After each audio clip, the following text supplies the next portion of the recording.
ذهبی در کتاب سیر اعلام النبلای خودش جلد 17 جزء 17 در صفحه 344 شماره 213 در مورد شیخ مفید رحمت الله علیه میاد مطالبی رو میگه که او به هر حال یگانه زمان خودش بود، به هر حال تو فقه و اخبار و رجال و تفسیر و نحو و شعر و اینها دیگه سرآمد بود و اهل مناظره هم بود با خلاصه عقاید مذاهب دیگر و بعد اهل مطالعه و تحلیم بود.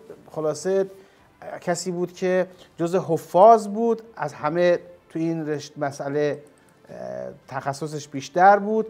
کتاب مخالفین رو نمیگرفت مگر اینکه اون رو میخوند و حفظ میشد و بعد میومد بچه ها رو، خلاصه جالبه میگه بچه های باهوش رو میومد از پدرانشون جدا میکرد و میرفت اونا رو گمراه میکرد. یعنی بچه های باهوش اهل سنت رو هم شیخ مفید شیعه میکرد. آقای ذهبی بعد از نقل این موارد و این مطالب میاد در صفحه بعد میگه که گفته شده که 200 تا کتاب تألیف کرده این شیخ مفید که الحمدلله و خدا رو شکر من از کتابای شیخ مفید آگاه نیستم و ندیدم و نخوندم. واقف نه. خدا رو شکر میکنه ذهبی، خدا رو شکر میکنه که خدا رو شکر من کتابای این شیخ مفید رو نخوندم و ندیدم الحمدلله. یکی از کبار اهل سنته، یکی از بزرگان اهل سنته که در قبال شیخ مفید و علمیت شیخ مفید و کتب شیخ مفید این گونه اعتراف میکنه. آخرش هم خدا رو شاکره که کتاب شیخ مفید رو نخونده، کتاب شیخ مفید رو ندیده.